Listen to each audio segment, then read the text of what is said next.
Welcome to the CFG Game Cast episode number 189, a weekly podcast created by gamers and streamers alike to discuss the latest gaming topics from the previous week. We stream a new episode every week and release it on all podcast services. We're on Apple, Google Podcasts, Podbean, and so much more. So show us some love.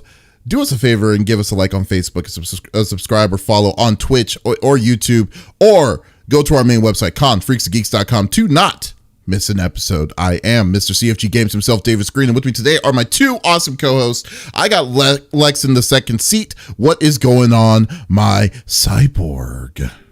Well, last night, I played games this week. I was starting to feel good enough. Let's talk about that first.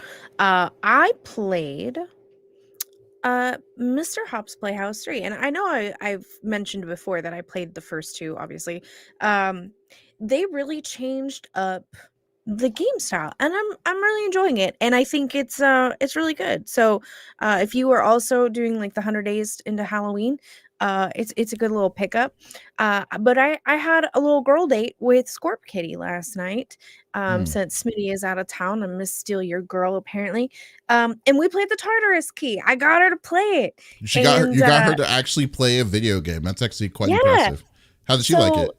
She really did. She was like, I like the fact that I'm not worried about like any time issues. Like if I don't hurry this up, someone's going to come up behind me and murder me, or, and then I'm going to have to start this puzzle over. It's they say we should hurry, but I know if I take 20 minutes, that person's not going to keel over. Nice. And so she really liked it. And we got a bunch of pieces of paper out. No begging, Opie. And I was her little note taker, and she's like, how hard is it not to tell me what I'm missing? I'm like, I can't really remember, so you're fine.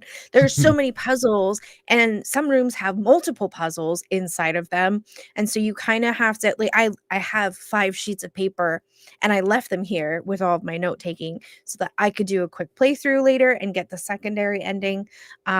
But yeah, it was all new for me again too, so it was really fun.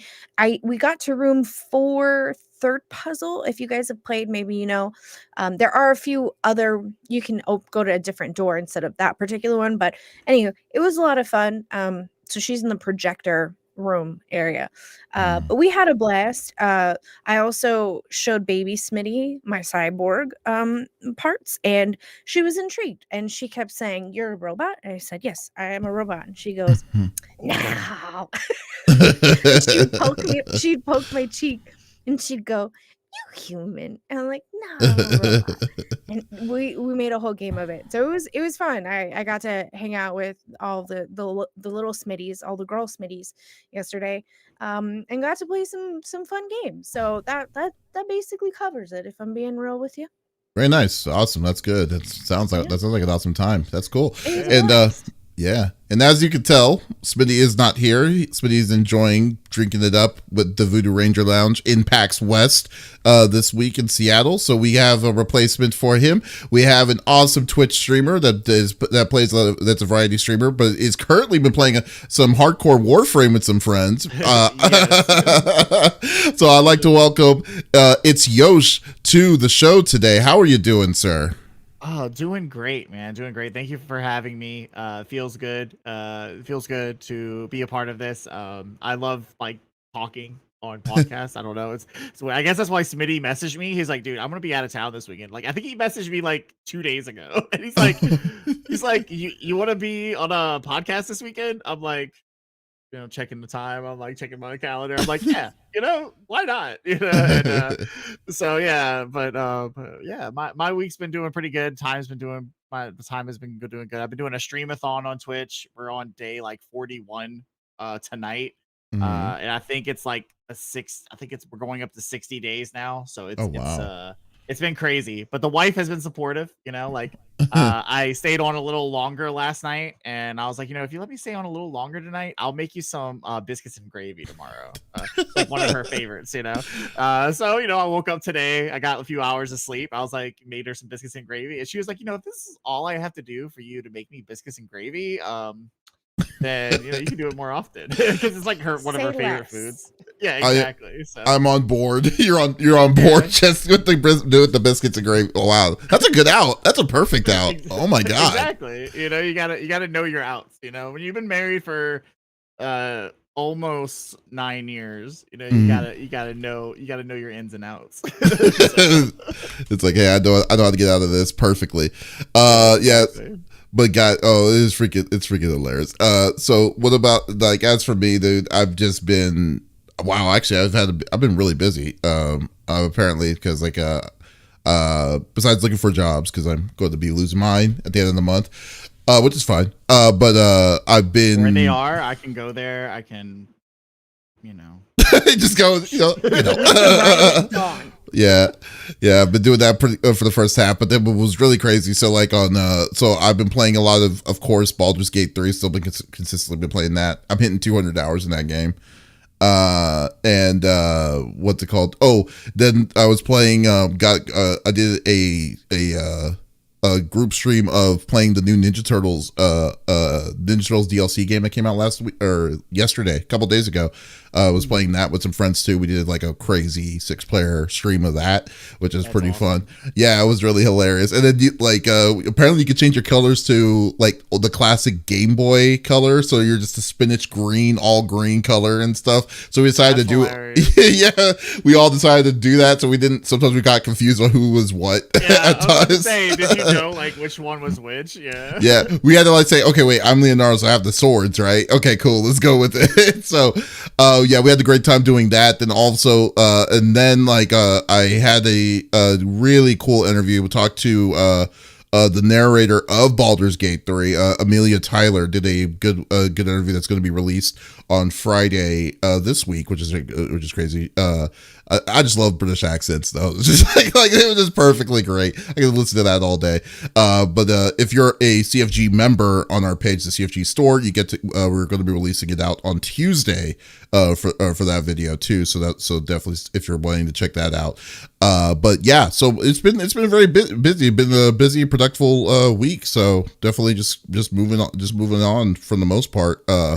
Just still trying all the little, what if I do this, then what would happen in Baldur's Gate, essentially. So it's been pretty cool. All I know from Baldur's Gate 3 is I saw the Mind Flayer scene, and I was like, okay, well, now I need to play this game. Yeah. It's a great game. It's a great game. I've been playing the first one, actually. Recently? I'm one of the people that have to play. Like, if there's a 3, I have to play 1 and 2. So I'm actually playing through the original Baldur's Gate right now. So. Yeah. But I mean, it's a D&D campaign. Wesley just posted here on YouTube saying that I just purchased the deluxe edition of Baldur's Gate 3 on PS5, and I'm excited for it. Yeah, dude, that is first off, I have to say that deluxe edition is ridiculous. Like, I mean, what you get out of it, but did you get if you got the physical version, it's like $300. It comes with, like, Magic the Gathering cards too and stuff. It's like really crazy. Yeah. So yeah, but it was very nice, very, very cool for the most part. So no, but like I said, dude, this is my game of the year, dude. There's nothing close to it yet. To be fair, haven't played Starfield yet, so I think that was a contender of it, but like you gotta play the game before you can say if it's the best or not. So there you go. Oh, okay, you got the digital. Oh, very nice. Okay, very nice. But yeah. I could talk for hours for this game. But y'all really should listen to that interview. I cannot wait till that interview comes out. It was like, this girl is so laid back and so hilarious. So definitely check out the Amelia Tyler interview for it. So, but I know y'all don't want to talk about the normal continuance on me just gushing on Baldur's Gate 3. So let's go through the normal rigmarole that we like to do each and every week. So each of us chooses a topic of discussion in the world of video games from the previous week. The topic would or could be a game itself or something that happened in the gaming industry. And we don't want to talk about it amongst ourselves. We want you, the listeners and viewers on Twitch, on YouTube, on Kick, on Facebook, to be a part of that conversation. So if there's something that you're wanting to chime in about whatever we talk about, by all means, just type it inside the chat. We will be looking at it, and we will openly have you join in on our conversations as always. So definitely just check it out, and we'll we'll discuss. So let's get this party started with Lex. What are you bringing to the table? Well, my first topic, I- it, I'm curious how you guys feel. So, Volition, for anybody who doesn't know who they are a developer of video games. They made games like Saints Row. They went under. Embracer Group is restructuring after a $2 billion investment deal with Saudi Arabia's Savvy Game Group fell through, and they announced. And this was right after all of the Starfield reviews went live. In the post, the company explained that the reason for Volition's closure was tied to a parent company, Embracer Group's new restructuring program. So basically, to make a TLDR, they uh, put out a statement saying, as of now, we are no longer going to be a company any longer due to restructuring. We're going to try to make sure that all of the people that are being laid off have a little bit of a cushion, essentially, until they are able to get another job. But we are no longer going to be in existence anymore. Now, and we kind of talked about it a little bit before podcast. They did have two bombs back to back, as far as their latest games that they put out. But this company has been around since 1993. They were Parallax, and then in 96 they turned into a Volition, and they have been a company ever since. They did have a little bit of a hiatus. From 2013 to I believe 2019, they didn't release anything, but yeah, they're going under. I kind of saw this coming, if You I'm did. if I'm being honest. Because again, they haven't really been putting out anything that's been a big hit, even just a singular game. And so I was curious what you guys thought about it. Anything to add? Yeah, sure. Well, I guess I'll go. I mean, it always sucks when you see a studio close and stuff. Especially, I think this one's more. I would say it's more surprising for me because even though that they've had, I mean, to say that two games is the reason why the studio for what the studio's been around for almost 30 years, is the reason why the last two games have tanked. I think it has to be more than that, in my opinion. I wholeheartedly Because agree. yeah, Please don't misunderstand that. They yeah, just haven't. yes. To me, it feels like they haven't been doing a whole lot. Oh, Is they more or they have less. definitely have not. But then again though too, I don't know how long the new Saints Row game that they released last year, how long they were working on it. But I feel like if it was a while or not, I hope so. It didn't feel like it because I mean the game was not didn't even really feel like a good Saints Row at all. But but just to see a game studio that kind of has like a really fairly good storied history to go out the way it did, it just seems very unfortunate.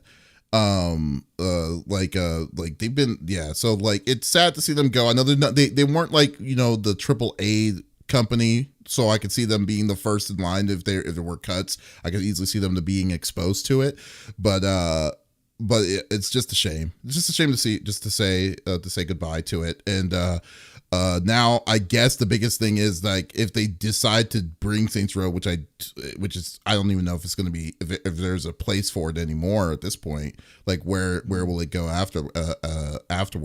So at least that's what I think.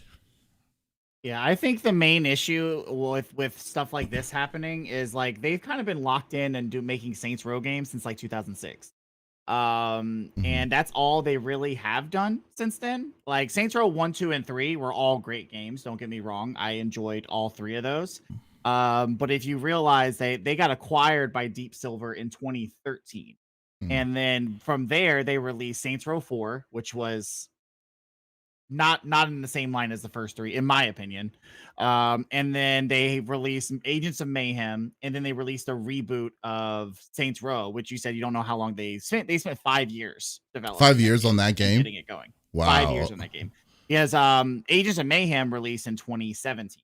So from there to the reboot of Saints Row, that was 5 years in between. And I'm sure they were working on it before then. They had a lot of dev problems, from what I've heard, with all that. But it really stinks to see a game like a company that's been around for so long go. And I think that main issue is publishers want a lot of developers to stick to what they know rather than trying to go outside of the realm of, what they Creativity. want to do. Yeah, like they stump the creativity of developers.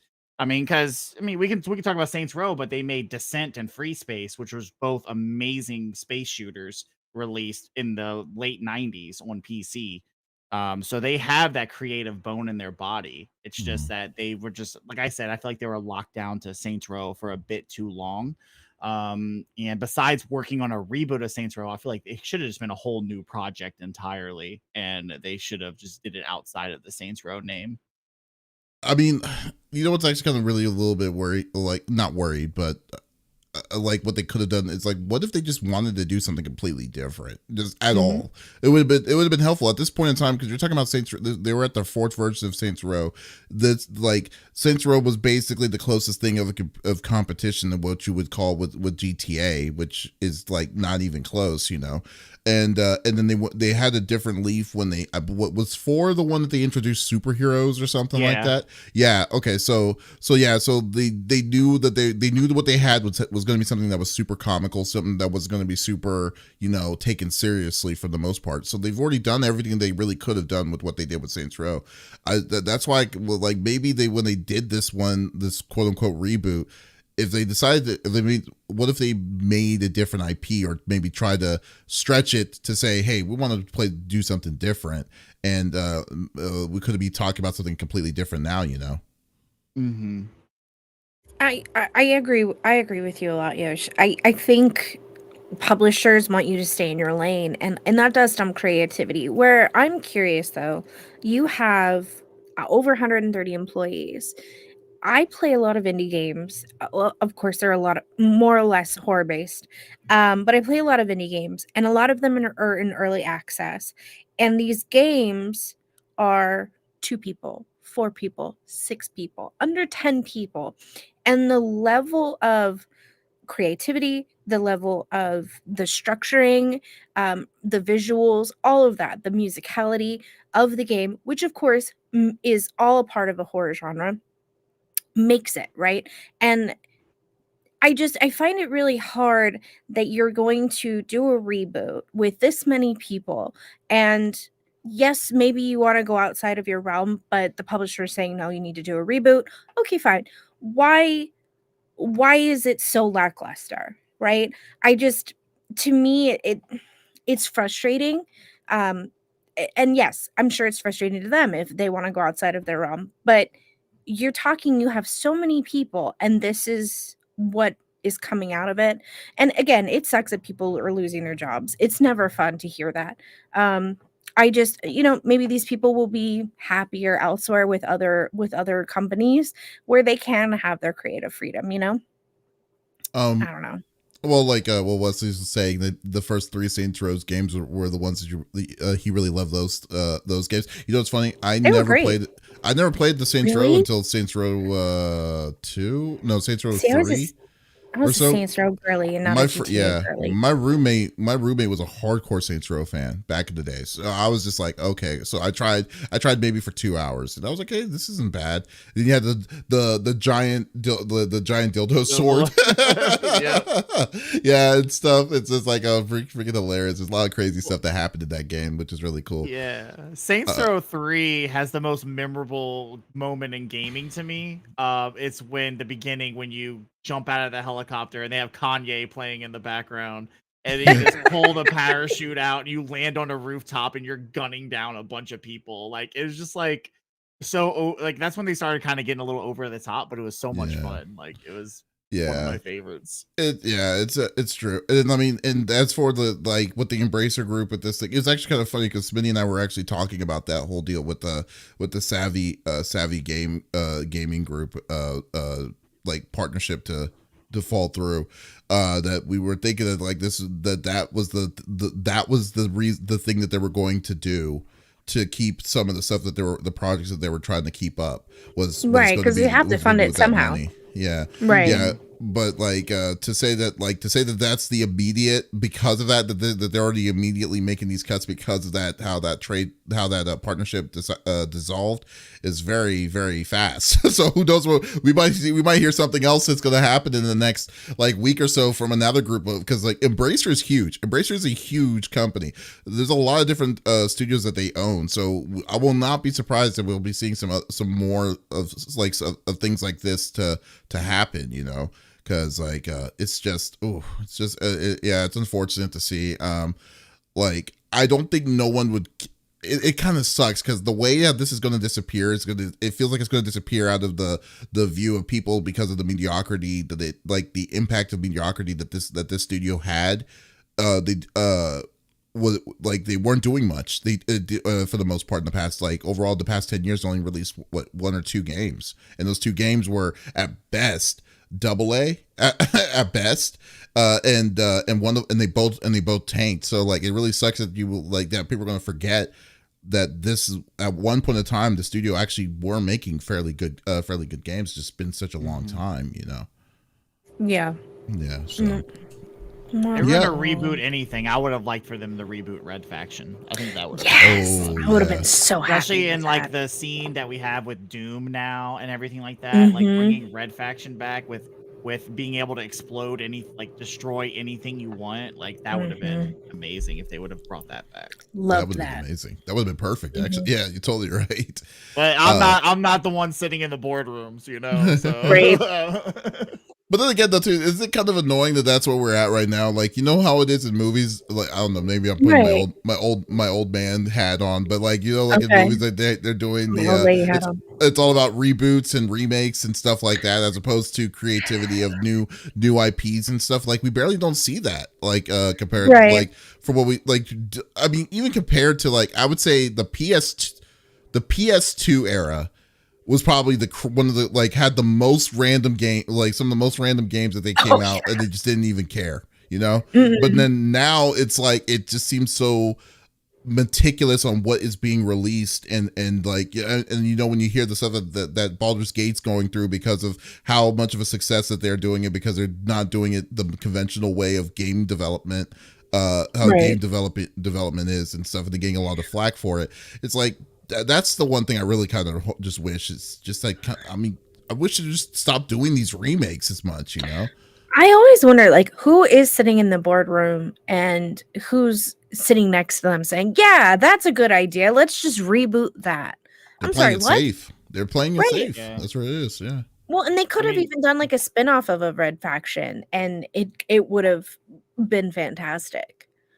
Yeah, I feel like it's the lazy, like you can look at EA with all their sports franchises. Rather than just making one game and updating it every year, they have to make a new game every year. They want to make that money and those easy dollars. Where you see a lot of amazing, like that's why I feel like indie games are having another resurgence. I don't know if y'all remember that indie game resurgence back in like 2012, 2013. Oh yeah, where everything was about indies, and I feel like that's coming back. You had Sea of Stars that just released, which is like Chrono Trigger meets Golden Sun meets like every old JRPG you played on the Super Nintendo.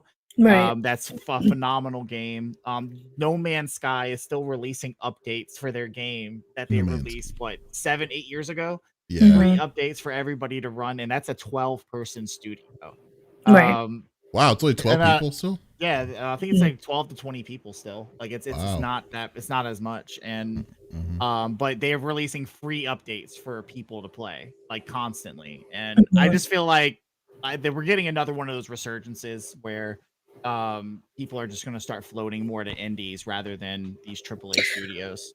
Right. Well, and here's my thing is I'm tired of paying AAA prices for games that aren't delivering what they promised in the media in the beginning.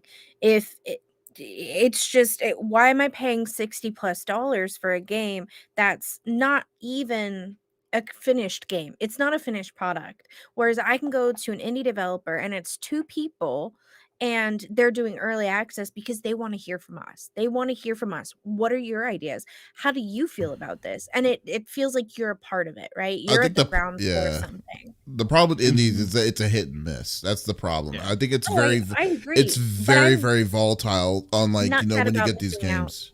on Yeah, $5 versus 60 plus. You know? yeah.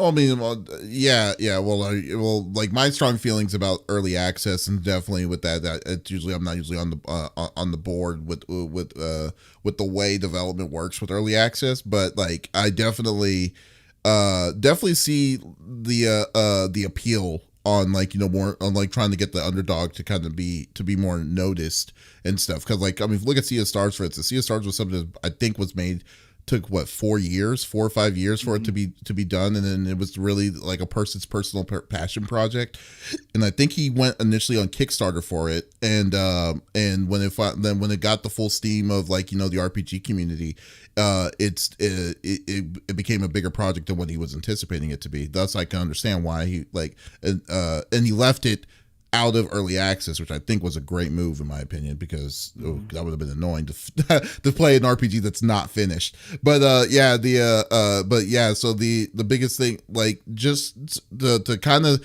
weed those kind of level of success to people that you don't know, like small town people that you don't know, is very very hard, and I think that's why I kind of like I give kudos to the folks who do make these games and then they release them out in the indie style, or indie, like without worrying about a bigger developer, and then they get their success the way they do, because like that. Well, that's why I give them creds on. I would like to preface, I think in the horror genre you're a little luckier with things like early access that are indie, like Labyrinthine. Oh, amazing. It is finally fully out. And it's been a ride. I've loved that game from the moment I stepped into that forest. It's been fantastic. And I think there's a lot of other hits that are in that same loop.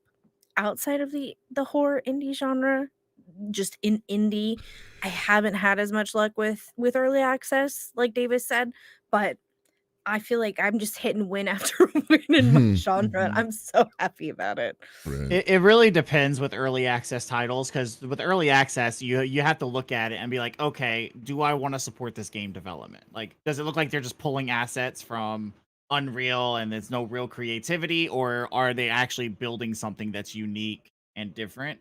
And I feel like that's always the kind of thing you have to take with early access, because as you said, with indie games, they have kind of like that leeway to fail. When AAA developers fail, it's big. You're talking about 100+ people working on a game. You're talking about money for Class action marketing. lawsuits. Yeah, like you're talking about millions and millions of dollars being spent, offset with an indie project that could be like $10 to $100,000 being spent on that project. Right. And it's just like, that's why you see things like with Volition closing down. There's millions and millions of dollars that publishers and the corporate jargon has put into these games that they feel like is going to do great, and then they fail and they fall flat. And it's just crazy to me how much, because like I mean, I'm sure all of us in here has grew up playing video games. It is crazy that it just became such a corporate, like just such a corporate thing. Like, it's crazy to me. Yeah, I definitely understand that. Okay, well, we'll see. Well, sorry to see goodbye to Volition Studios. Hopefully there'll be something better, and hopefully people will get back on their feet as soon as possible from that. But so let's just we'll continue on with my topic, which is a very interesting topic, which is that's not really interesting, it's just stupid. My topic is about PlayStation Plus. See, my issue is, so PlayStation Plus is doing something pretty aggressive, I would say.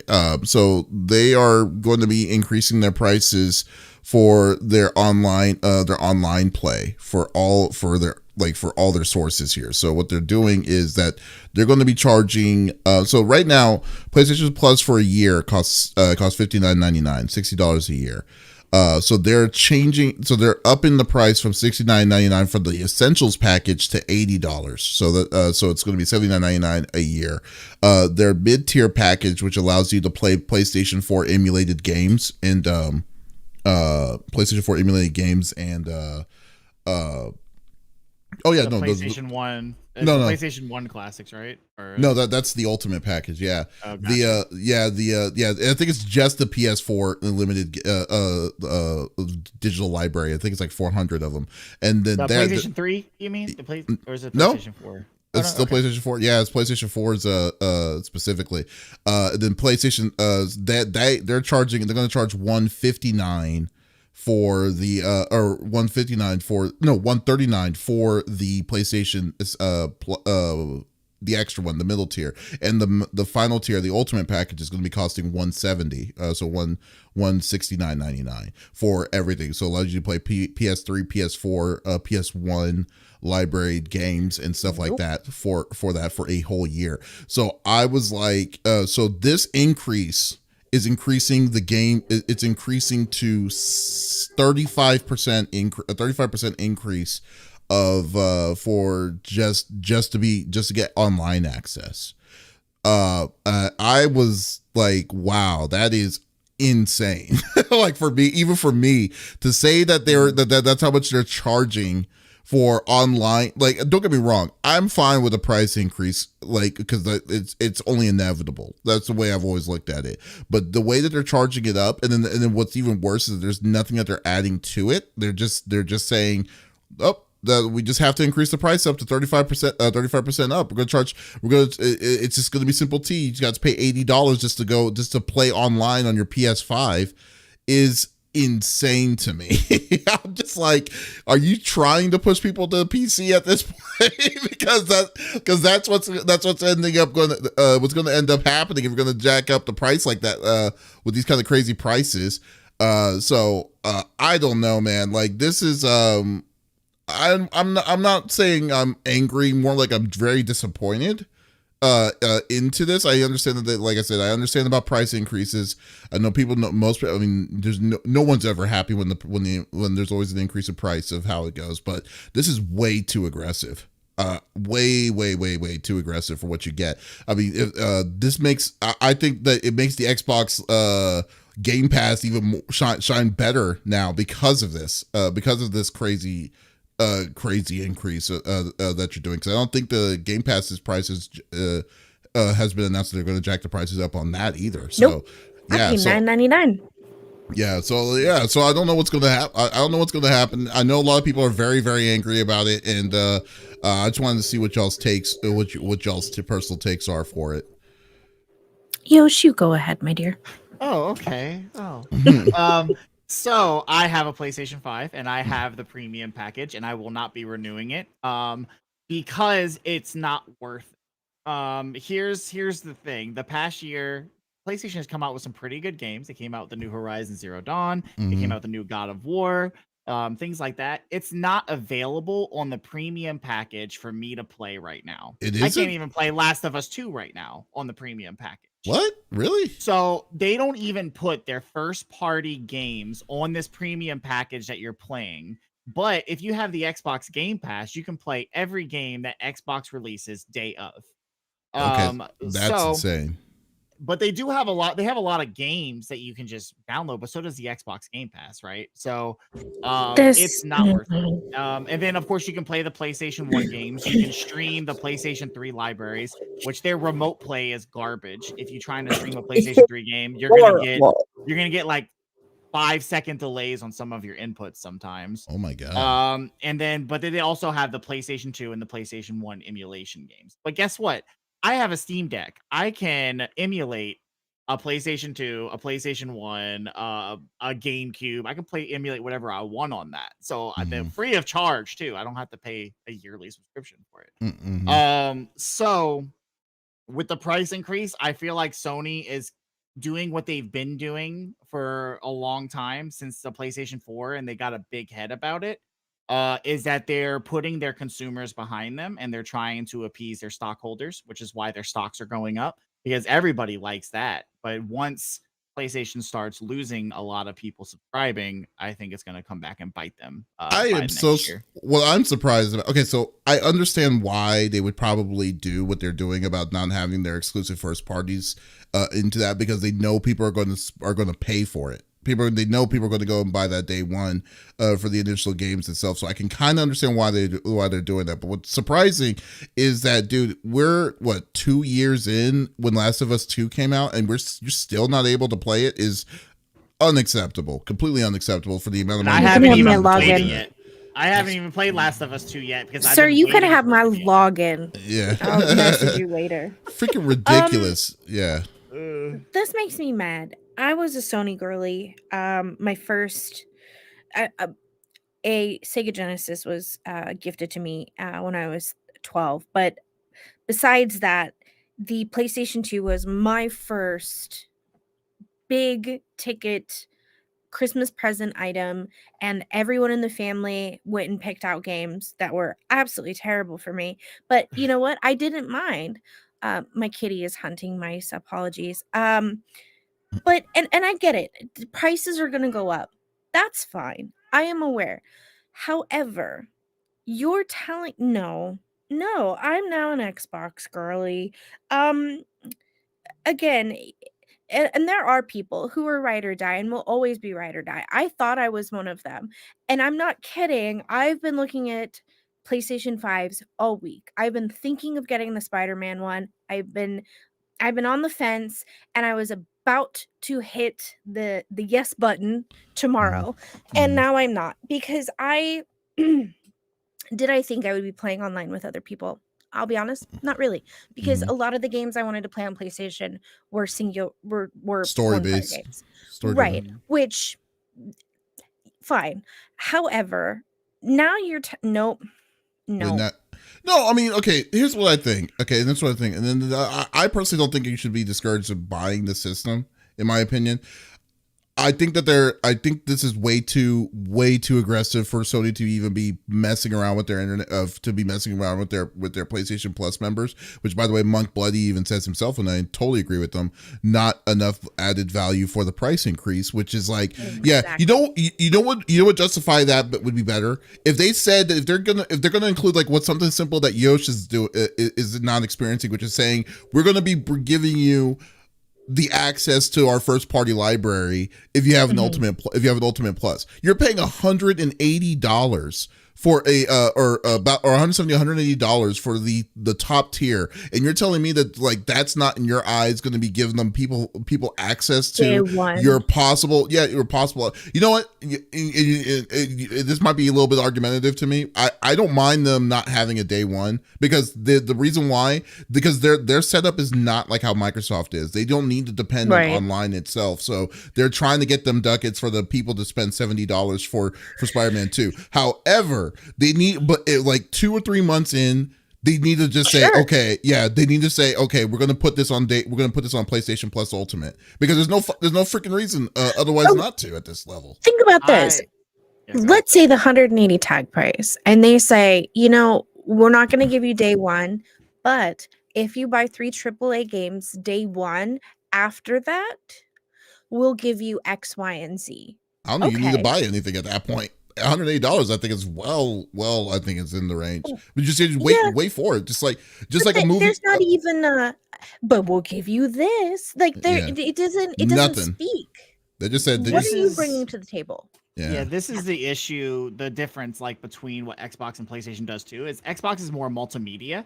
They don't mind having PC players. They want to have Xbox Game Pass accessible for everybody. If you have a phone, if you have a computer, even if you don't have an Xbox, they still want you to access that. Sony is caught up in just, this is our console. You're going to be on here and you're going to pay. They're the Apple of pretty much consoles at the moment.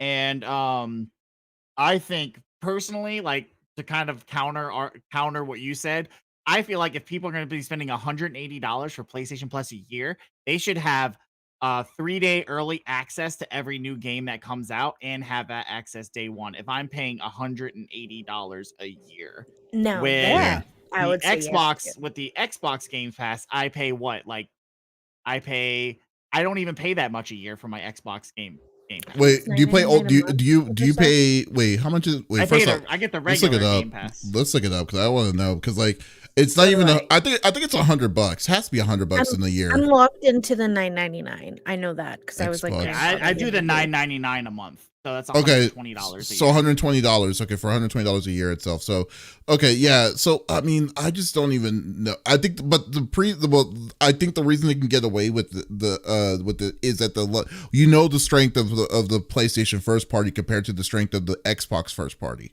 It's like it's a night and day difference. I mean, you could name all the first party games on Xbox on one hand essentially, as opposed to how many first party games that have been insanely successful for Sony in the past, like even on the PlayStation 5's era, like we're not even including the 4 and all that stuff. It's like they're just making bangers every freaking year on proprietary. I can agree with that to a point. I don't think just because you drop good games, you should be anti-consumer. Oh no, I don't think. I think that I think the reason why it's the reason why they're so aggressive on it is they know that where their money is coming from. Because like for me, I don't even kick it with any of the monthly services because I don't think that for me personally that like this is gonna the game. I'd rather just own the games I know I'm gonna get as opposed to just saying I need to get a monthly subscription just so I know it's going to be rotated out of it, like and stuff. So, and then I think most people's mentality for that kind of for first parties, specifically for Sony. I'm not defending Sony in any way. That I think that Sony knows that they've got people that they know that they're not here about the backwards compatibility. They're just here about just being the first to get the game, just get that game, and they're willing to spend the $70 just to get it, and they're wanting to entice people to still do that as opposed to just saying we can get this game anyways if we just get the subscription. I think that they're anti on that. I think that they're hugely anti on that in my opinion. That's why you should tie it to where if you have a year, if you buy, let's say you buy a year of PlayStation Plus Premium, you have access to first party titles. If you have the month-to-month prescription, then we won't allow you to access those titles. I would agree to that. When they do that, right? That would make similar sense. Yeah. Because with Xbox Game Pass, I only get Xbox Game Pass. Like I bought Xbox Game Pass this month because Starfield's coming out. So but like after that, I'm canceling it. Like I'm not gonna have it anymore because I don't need it anymore. But it'll take me maybe 2-3 months to play Starfield. So that's $30 for me to play and beat Starfield. So like that's what I do. That's how I consume my product. Okay, that's just but like I feel like PlayStation is just they've been missing the mark for a while now, and as far as for their base, online especially. Yeah, and like I have a PC. Like I only play my PlayStation when I play single player games. Like so I'm not really worried about that. I got the premium because I was like, oh well, if I get the premium for a year, maybe they'll put their titles on the store and I can play it. But I was like, they don't have, like I said, they don't have Last of Us 2. They didn't put the new Horizon. They didn't put the new God of War.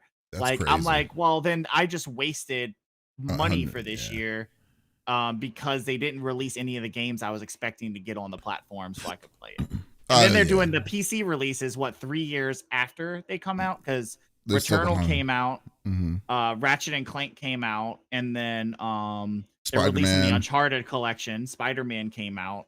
So and that's another thing. Like Sony is just like these.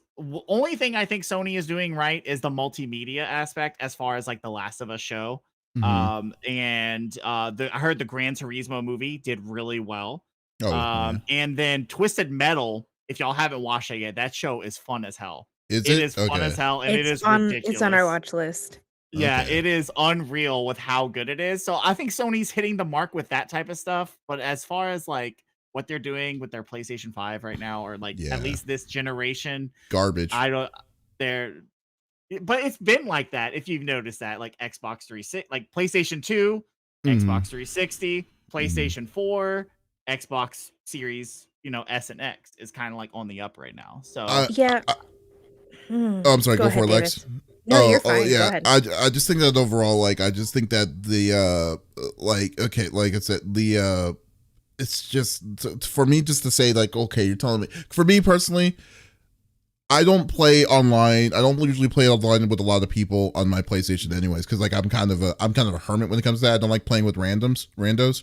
Yeah. So like I usually like to play with people that I know. And then the only game that I play randomly are fighting games on my PlayStation 5. And so like I like Street Fighter and stuff like that. And just to say that I would have to pay $80, just $80 just in a year, just so I could play online with just other fighters and stuff like that, is ridiculous to me. Well, actually, it's actually kind of funny because I had a really good foresight because I didn't knew that they were going to be doing a price hike for when it was $60. So I bought these 2 bundle packages that they did that allowed me to buy 3 years worth of PlayStation Plus for $120.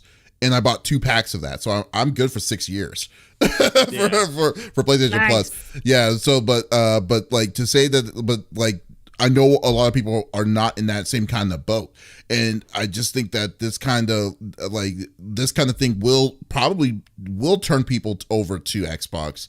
Like with the Game Pass, it's going to glorify Game Pass more, if anything. If you ask me, with this, because like you said, $9.99. Even at the base price $9.99, it's like what, $120 a year. You're getting everything that the Xbox's is going to give is given to their consumers. So yeah, you're right. They're slowly becoming the Apple of a video game company, video games at this point. I like my Androids. So. I'm not an Android person. That's what's funny. I'm not an Android person at all. It's okay. No judgment here. You'll learn. Your system makes sense. You'll learn someday. Oh no! I got the Google Pixel 6. That's my phone. Oh, nice. Oh, that's my wife. Oh, she's. Oh, see, that's nice. See, that's great. All right. Well, so we all know. Okay, so let's close this off with our last topic. Lex, what is the last topic?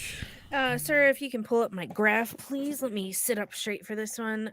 If you guys don't know, I like to do fuck around and find outs, and today's fuck around and find out is the man who stole Starfield. And as you know, the more you F around, the more you find out. So what happened? Great question. Let me tell you. Oh, I closed my article. There was a man.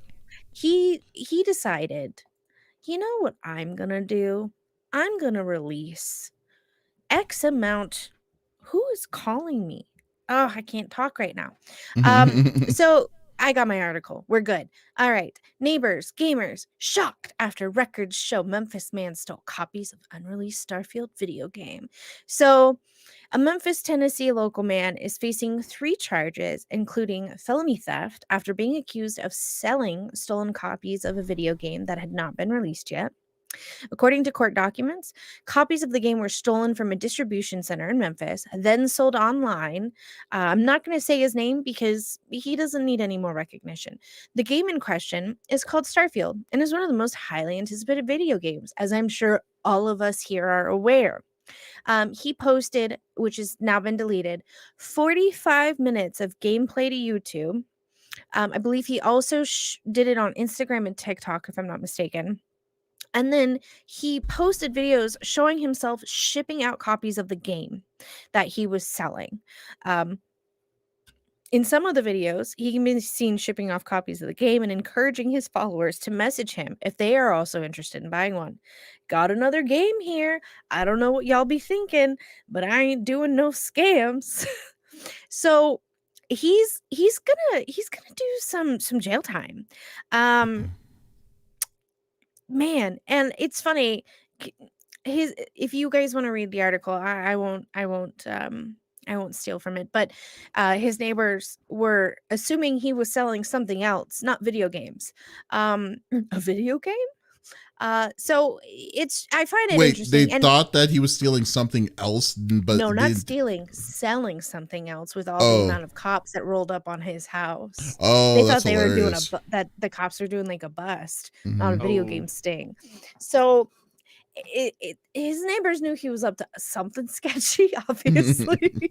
But yeah, he's gonna be doing some big time, because we all and we kind of discussed prior to podcast, which you guys didn't hear, about copyright laws and all of that.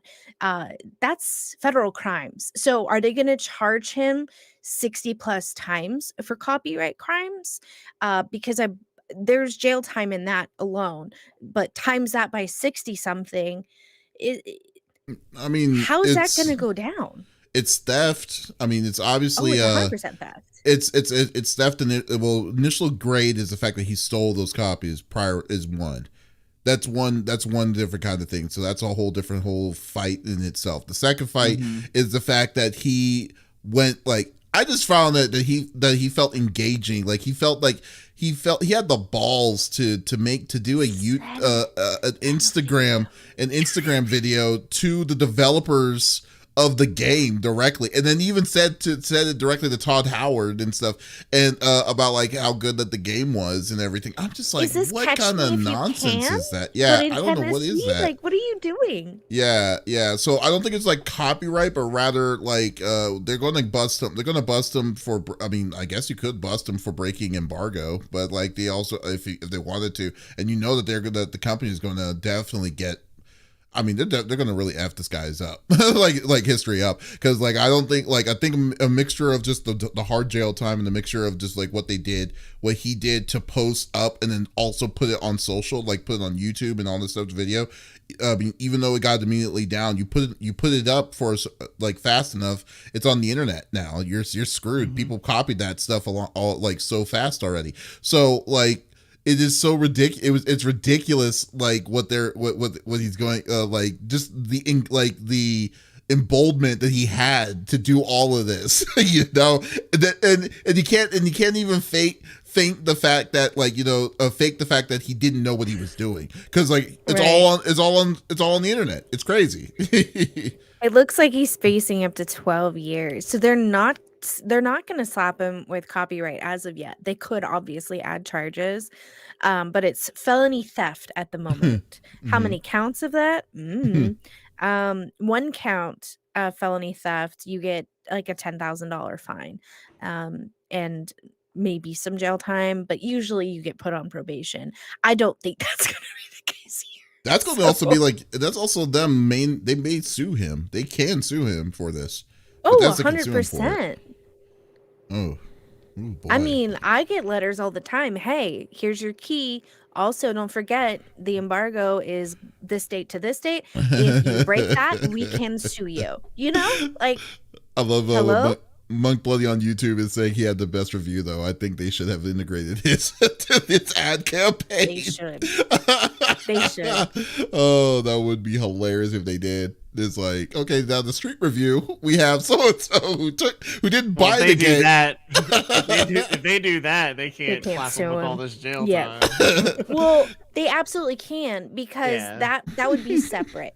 But then they wouldn't be able to turn around and sue him. That would be where like the legal line lies. But yeah, they can still, like, I mean, the charges are from the state at this point. They're not necessarily from the company itself. It's two separate, you know? So I just, oh man. What do you think about all of this there, Yosh? At least he tried. You know? He tried. I give him props. I give him props for effing around and finding out, you know. But no, like I don't know. I think it's funny the things that people do on social media these days, and stealing copies of a game that a lot of people are excited about, which is going to get you noticed by a lot of people. Going live and saying you're selling the game and you're playing the game is not it's not it. So but you know, I mean, I don't know, man. I think that's just crazy. I love it. I'll say he's got some balls, as my dad would have said. That's why I said I love it. Like that's why I said I love it. He got balls. Like he did it. He went out and did it. You know. Like, for sure. And he's not denying that at all in custody. So I mean, consequences of your actions, he's at least taking accountability for that. Man, I the mean, come on. brazenness, No, I mean, come on, dude. There's a point where you have to just say, like, that is so freaking, like, did he not know that this was like a big game or something? Because this is what doesn't make sense He to had me. to have known. 'Cause 12 why years. not? Right. Like, I'm just saying, Is it worth it? No. he did all of this knowing that this stuff, like, this was going to be a hot ticket item. He posted on social media. He uploaded a video on this stuff to show like that he has the game and stuff. Went through all of that, and then to be like, to not expect that he was going to get caught by the police on top of that, and then they're not even taking this crap serious. I mean, they're taking this crap seriously. He's taking up to 12 years for just doing that. It's like, no, I'm sorry. Well, But imagine being in jail and them asking, "What are you in here for?" And like, yeah, I stole a bunch of copies of a game called Starfield, Right. and streamed myself playing it on the internet. Yeah. Like, Well, oh man. Well, and here's the thing too. Like, he had to have known that he was going to get caught. I mean, he didn't try to hide his face. It doesn't look like he tried to like put in a Oh, he VPN didn't. so that they couldn't track his IP. None of that. It was, yeah, I stole copies. You want some? It's not a scam. And I think people were purchasing them thinking it was a joke. And just to see, right? Like FOMO, like, does he really? There's no way. Gets the copy. Oh wow, this is real. Oh no, I have also committed a crime, right? So I mean, and he was literally sending them videos on Instagram, like, my bad, Todd. And with your face. I love mean, that. maybe it's the Italian in me. It was, if you commit a crime, don't show your face, use a VPN. Be smart about it, you know? I like that he used Instagram to do all of his networking to these people. That's what I found very funny to me. I'm just like, what is going on? No, these, like, if this is what crime, like, if this is what thievery is now in 2023, leave, like y'all need to just quit while y'all are ahead, because that is insane to me. It's like, what, like, I can't even go into the mind of this person's like trend of thinking of like why you would do this, because like yeah, it is unbelievable. To be for recognition, right? But here's the thing: if you're going to be facing up to 12 years in jail, when you come out, no one will remember you. Like, you're now talking about two other generations coming forward into the gaming community. Nobody's going to remember you. Your popularity will cease to exist. And you lost 12 years of your life. Right. You're going to be on probation for several years. And I guarantee they're going to ironclad it that you cannot be on social media, because clearly it drives you to do stupid things, right? That's kind of part of, man, like, well, that's why we need to immortalize the man, just like Leroy Jenkins. You know, just like Leroy Jenkins, we need to immortalize the man and just make sure he's known when he gets released. So what if Starfield decides to make a ship and they call it his name? They call the ship after his name or something. And they'll be like, okay, here you go. You can do that in the game. Yeah. Legally, they could, absolutely. It wouldn't. He can't come after and sue them for that, because nope. It's like, hey, they can call it something else. It's like, oh, right. Blink Bloody says, if you were working in that warehouse, could you resist the temptation to swipe a copy for yourself? You know, to be fair, though, I can. To be fair, yes, I can. But because, like, you know what? 9 times out of 10, they don't just have the thing on these boxes that says Starfield, Xbox, right. and so and so. You don't know what's in it unless you open them up. Or unless you look at the dossier. I worked at Schmirka Schmimmy, which was a competitor for and so I worked in a big store, and I was a computer person, but I would do stock. And when we would get things that were in embargo, meaning people are pre-reviewing it, maybe or getting copies that has nothing to do with our store, they're boxed and then they are locked away. You don't get to see what's in the box until that date and time. So if they say you can't open this box until August 8th at 8 p.m. before your store, 1 hour before your store closes, that is how that works. We would have people lining up and we're like, what are we releasing? We don't even know. because I was busy building computers all day. I wasn't caring about what was coming out necessarily because I was in college. I didn't have time for video games. I literally was awake for most of every day. But yeah, you don't know, and so he did a lot of work breaking into stores, man.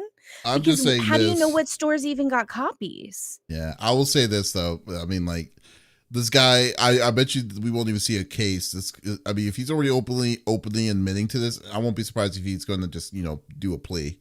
Obviously, going to do a plea. There's no way. I mean, there's no way. There's no way that he could defend against it when you have all these different kinds of like video and stuff. There's on so him. much evidence. Well, but even Yeah. then, if he takes a plea deal, he's still probably going to be doing jail time. And he'll probably won't if do he as has a much. past, they won't give him a plea deal, most likely. Yeah. Let's be definitely. honest. If he had the guts to break into a store and steal the copies, he most likely has a past because again, that had to take him time, right? So he broke into a store, didn't trigger an alarm, or maybe he did, but he knew how much time he had to get in and get out and not get caught. And then on top of that, spent how many days posting on social media that he Yeah, had I that? think he worked he had to have worked at the warehouse because like it was Right. a shipping warehouse of some sort Maybe. to do it, or Well, he knew that's like- someone on the inside told him about like this is what's coming and I'll put it here.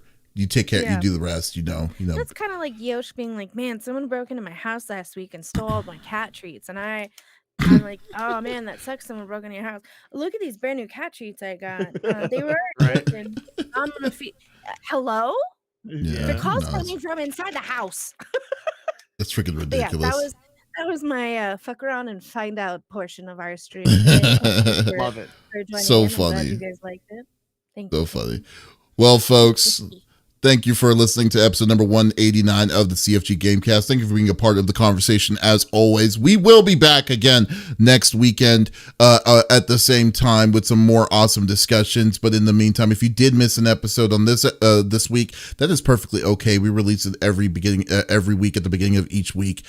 Actually, it's Labor Day this week. I don't know. We'll figure it out. But at the beginning of this, the beginning of Maybe each something to each listen week to for podcast. on your day off for Labor Day. Yeah, there you go. That's perfect. Exactly.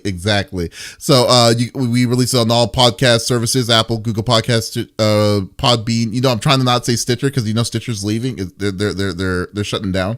So but in the meantime though, you can go to check out any other podcast services out there. So there's absolutely no reason to miss out on our sexy voices. Yeah, guys. You gotta say it with me. Ooh. There you go. Guys, also be sure to check out our website, confreaksgeeks.com. Also, check out next week's episode of Pop Culture Gems. We will be talking to Baldur's Gate 3 narrator Amelia Tyler on that show. So that you can check it out on Friday. Or if you're a CFG member on our page, you could get that full interview on Tuesday. So once again, this is Davis, Yosh, and Lex signing off. Y'all, take it easy. Peace. Bye.